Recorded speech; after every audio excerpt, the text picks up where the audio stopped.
താമരശ്ശേരി ഷഹബാസ് കൊലപാതകത്തിൽ പ്രതികളുടെ ജാമ്യാപേക്ഷ പരിഗണിക്കുന്നത് ഈ മാസം 8-ാം തീയതിയിലേക്ക് മാറ്റി ഡിസ്ട്രിക്ട് ആൻഡ് സെഷൻസ് കോടതിയിലാണ് കേസ് പരിഗണിച്ചത്. അന്വേഷണം പ്രാഥമിക ഘട്ടത്തിലാണെന്നും ജാമ്യം നൽകരുതെന്നും ഷഹബാസിന്റെ കുടുംബം കോടതിയെ അറിയിച്ചു. നീതിപീഠത്തിൽ പൂർണ്ണ വിശ്വാസമുണ്ടെന്നും പ്രതികൾക്ക് ജാമ്യം നൽകില്ല എന്നാണ് പ്രതീക്ഷയെന്നും ഷഹബാസിന്റെ പിതാവ് ഇക്ബാൽ പറഞ്ഞു. കുറ്റാരോപിതർക്ക് ജാമ്യം നൽകുന്നത് സമൂഹത്തിൽ തെറ്റായ സന്ദേശം നൽകുമെന്നും അദ്ദേഹം കൂട്ടിച്ചേർത്തു.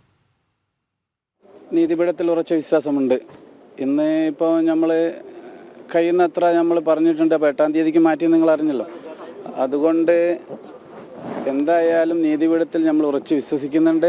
അതുകൊണ്ട് നീതി കിട്ടുമെന്നുള്ള അവർക്ക് നമുക്ക് നീതി കിട്ടുമെന്നുള്ള ഉറപ്പാണ്. അവർക്ക് ജാമ്യം കിട്ടില്ല എന്നുള്ളൊരു ഉറച്ച വിശ്വാസം നമ്മൾക്കുണ്ട്.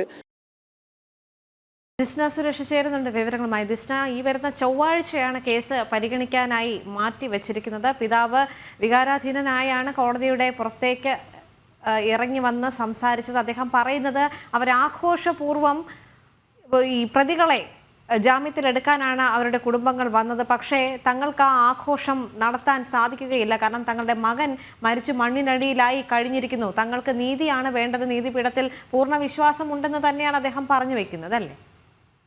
ദേവിക, വളരെ വൈകാരികമായ ഒരു പ്രതികരണം തന്നെയാണ് ഈ വാദം കഴിഞ്ഞതിന് ശേഷം പുറത്തിറങ്ങിയ ഷഹബാസിന്റെ പിതാവിൽ നിന്നും ഉണ്ടായിരിക്കുന്നത്.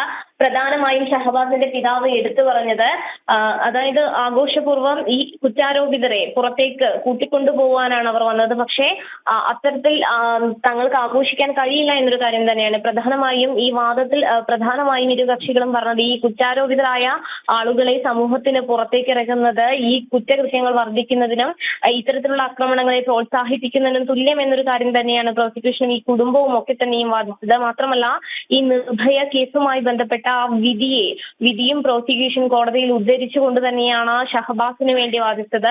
കൂടാതെ ആക്രമണത്തിന് തയ്യാറെടുത്താണ് കുട്ടികൾ വന്നത്. മാത്രമല്ല, നഞ്ചക്ക് പോലെയുള്ള ആയുധങ്ങൾ ഉപയോഗിക്കാൻ കുട്ടികൾക്ക് എവിടെ നിന്ന് പരിശീലനം കിട്ടി, അതിൽ തന്നെ ഈ കുടുംബങ്ങൾക്ക്, അതായത് കുടുംബത്തിലെ അതായത് ഈ കുട്ടികളുടെ രക്ഷിതാക്കൾക്ക് ഈ സംഭവവുമായി ബന്ധപ്പെട്ട ഗൂഢാലോചനയിൽ പങ്കുണ്ട് തുടങ്ങിയ കാര്യങ്ങളൊക്കെ തന്നെയും ഷഹബാസിന്റെ കൊലപാതകവുമായി ബന്ധപ്പെട്ട പ്രോസിക്യൂഷൻ ആരോപിക്കുകയുണ്ടായി.